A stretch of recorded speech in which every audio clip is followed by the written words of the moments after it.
What's going on, guys? It's Kyle. Welcome to the Stock Goat YouTube channel. In today's video, we are going to cover the Sofi stock. That is it, guys. The close is done. We are going into the weekend. Monday morning is earnings. All bets have been placed. I'm telling you right now, guys, shorts are fully locked and loaded all the way. We had one green day in basically about 5 weeks, guys. We offloaded about 30% decline.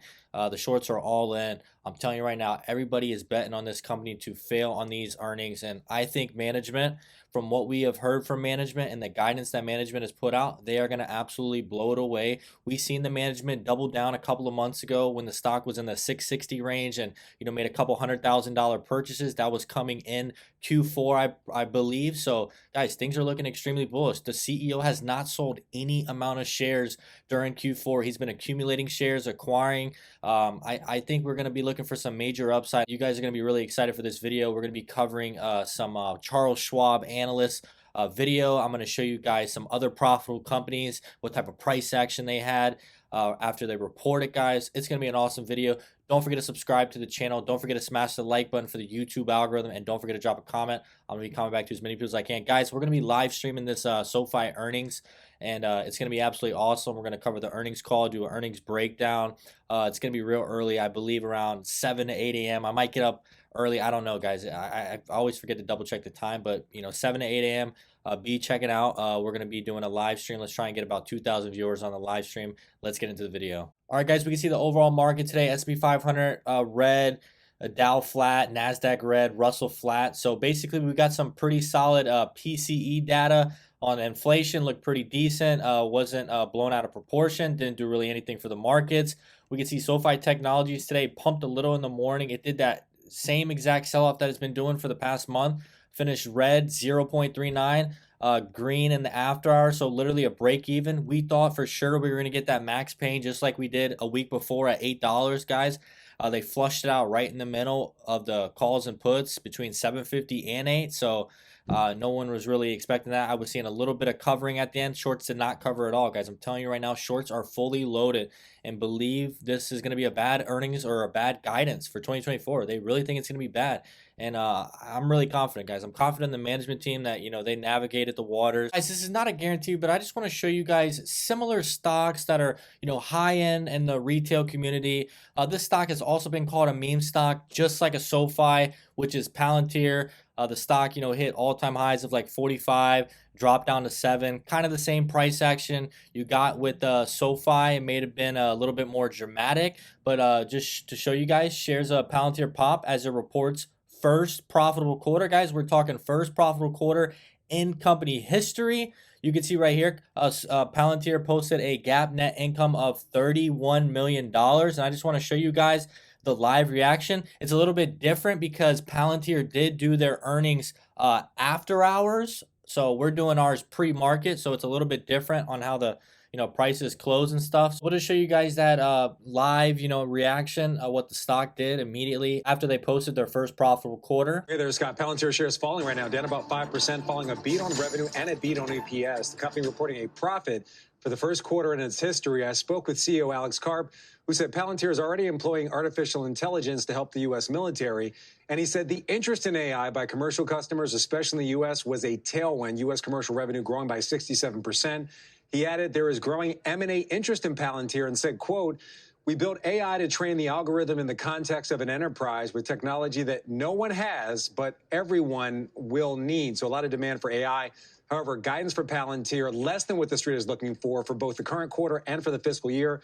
Now shares of Palantir actually up 11% after investors digested that report a bit. And again, CEO Alex Karp saying a lot of people are interested in perhaps acquiring Palantir. He didn't make it clear whether or not he wants to sell, but says the interest in AI is also a tailwind for their business. Back over to you.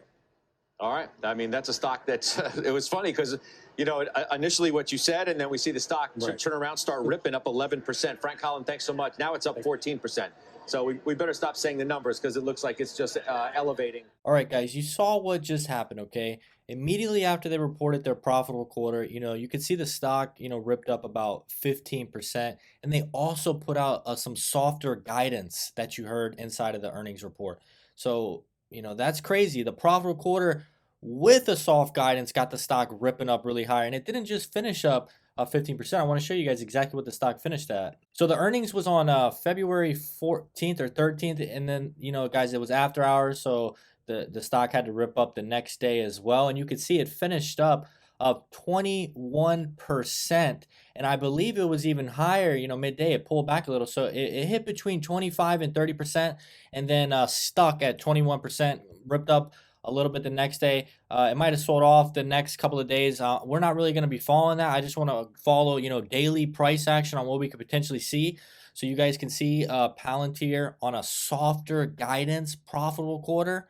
We're going back a long time, guys. This was over about 11 months ago. They had a 30% and then a 20% stand. So it didn't do a complete pump and dump. It, you know, pumped really high and then stuck a little bit in the 21% range at the close. So something to take note of. Now, guys, I took the time in this video. This took me a little bit of time. I think it took me like 45 minutes to do all these, to find these little tedious numbers of exactly what type of price action we got on the SoFi stock the past 5 earnings reports, guys. So this is the last 5 earnings report. We're going to go back to Q3 2022, and basically it has the previous night's close and then the open and then the high and the close. So we really just want to look at the high and the close from the previous night. Okay, that's what we're going to really be looking at. So you can see the stock did pump up 19% and did a pump and dump. So I know a lot of you retail investors out there are always talking about SoFi is pumping and dumping. Hey, it is very, very true. But sometimes, you know, it may pump and dump that day, and then sometimes it may pump and dump, you know, a month or two out when we get, you know, macro and bad headlines, downgrades and stuff like that. So we're just going over exactly what type of price action SoFi gets. Remember, this is going to be a very different quarter because profitability is online. So yes, it's a pump and dump. That's why I gave you the X, okay? So 19% up, finished up 5% on the day. We don't want to see that, okay? Now let's go to the Q4 2022. This is a little bit better report. And also, guys, look at where the stock price is at these previous closes. $5.94, $5.44. I mean, we're $2 higher, okay? A lot better, okay? So you can see the stock pumped up 18%, pretty much the exact same as the previous quarter, and finished up 12%. So I gave it a check. That's not bad. Finishing green plus 12%, didn't pump and dump all the gains. Wasn't a very, very big move. Okay, so you guys can see what type of price action SoFi does get. Now we're going to go to this quarter. Don't know exactly what happened, guys. You guys can drop a comment exactly what happened on Q1 2023. I have to look back because, you know, they've just had so many earnings reports. But you can see the stock, you know, basically never went green. The high was negative 1%, finished down 2.4% on the a day. So it was just a flat day. It didn't really sell off either, okay? It was just a flat day. So this was a weird earnings report. I don't know what it had to do with. Maybe it was the type of environment we're in, guidance, something like that. But yeah, guys, you see, I gave it an X. Now we're going to go to the next earnings report, guys. This was back when SoFi was reaching all-time highs. We got the go-ahead on student loans. And you can see the stock pumped up 23% and finished up 20% on the day.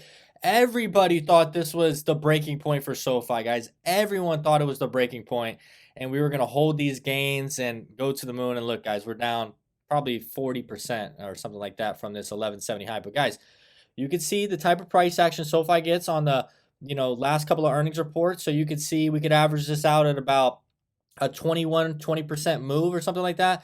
And then our most previous earnings report, we pumped up 14%. But I think what happened was we had the massive Technisys write-off from the previous years of when we purchased the price, and, you know, had to write that stuff off because it lost value. And you can see the stock pumped up 14% on pretty strong earnings across the board. Member growth, EBITDA, deposits, and we just finished flat again. So the last couple of earnings reports, just notice that SoFi didn't sell off 10, 20, 30% because management comes to play, okay? I mean, this is what you get. I mean, you don't get any sell-offs, bad days on earnings. You just get like a flat red 1% or a 2%. So you can see SoFi had 2 good earnings reports, in my personal opinion, on price action. But yeah, this is not what I've been wanting to see the past 5 quarters, guys. I'm looking for a big move and a hold.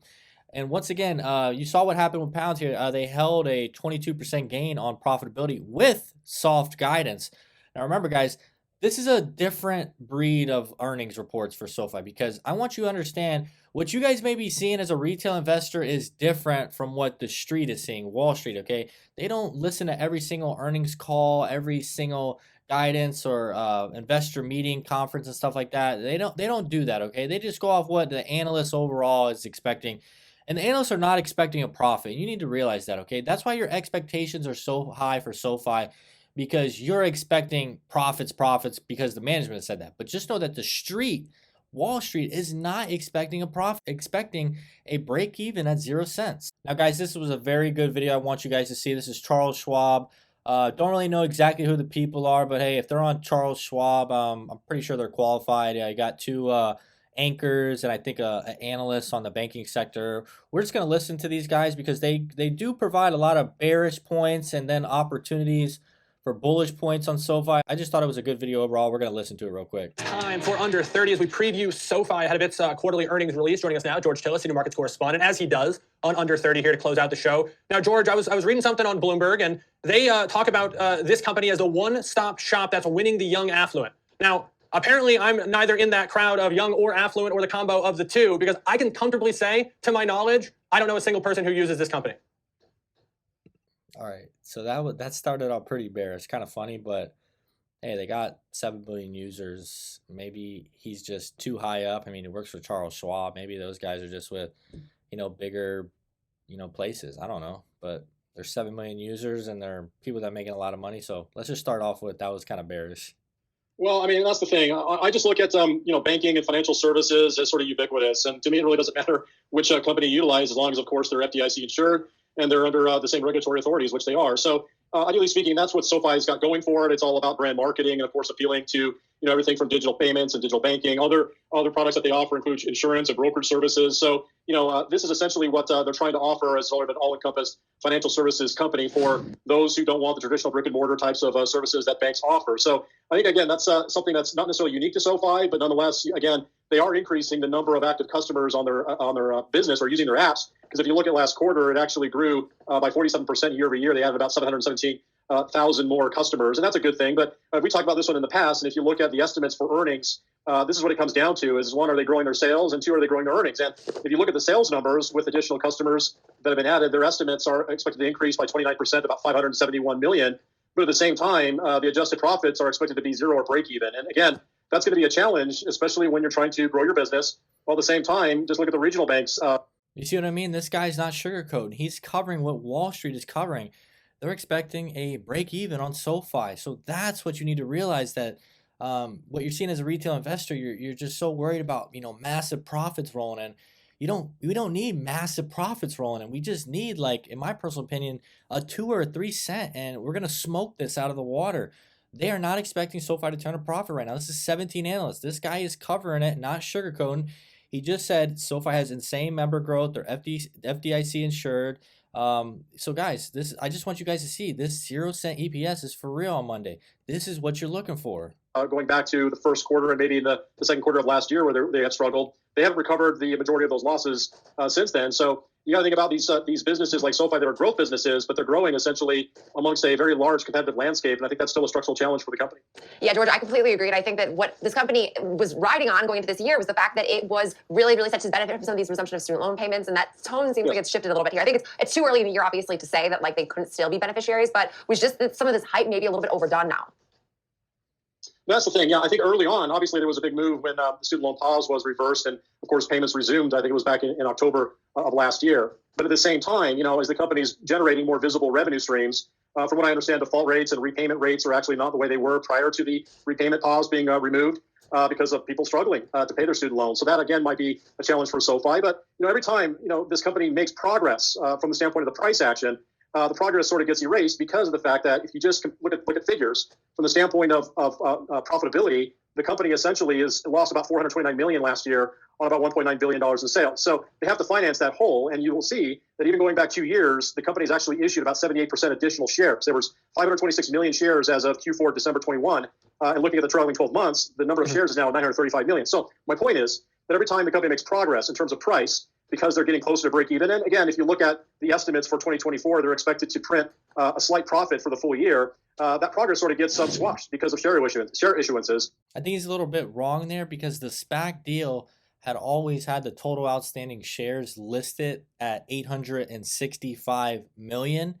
And of course, there was a lot of investors, putting in a lot of money back in SoFi. But I think how it works is the shares just came on over time. So the deal had always told you it was going to be at 865 million. So he started out at 500 million. I think that's when it, hit the markets and stuff. But it's just something to think about. It hasn't gone up too much from 860 to 960, about 10%, in the past 3 years from what the deal said it was going to close at. So yes, there's been dilution slowing the stock down along with losses. But guys, we're looking to hit that turning point and start making profits from now on. Okay, remember I told you guys in the last couple of videos, SoFi doesn't plan to do what like a Robinhood did. They want to do like what a Palantir did, which is turn a profit and keep turning profits. And Robinhood immediately turned a profit, got lucky on interest and stuff like that. Boom, right back to no profit again. SoFi's not doing that. SoFi is going to be profitable for the full year 2024. That could also shock Wall Street if management puts out even stronger guidance for full year profitability. Ensure dilution. So that's something you have to keep in mind, that, yeah, it makes progress, but then they issue more shares, that progress gets erased, and it's almost like you have to start over again. But nonetheless, the stock is still higher, I think, by 20 or 30% this last year. Hey, George, real quick, final thoughts. You talked about the break-even quarter being kind of expected here by the market. That's the estimate. Yeah. The market's also pricing in that once they do hit that break-even point, they're not looking back. How critical of a point in time is this for SoFi? Well, it is very critical, I think. If they fix their student loan portfolio, they get that right size, they demonstrate that they're cutting operating expenses, and I think that's going to be a big thing to keep in mind for this quarter upcoming, because operating expenses last year were 2.1 billion and they only generated 1.9 billion in sales. So you can actually see that operating expenses need to come in line. So this is the quarter to actually demonstrate that, especially with the estimates being break even for the quarter, and for 2024 full year, they are expecting, at the very least from what I see, 6 cents of total profits on an adjusted basis. Yeah, I think a really good point. We'll obviously be watching those results. All right, so there you see it, guys. SoFi plans to not turn back. Wall Street has them profitable full year 2024 at 6 cents.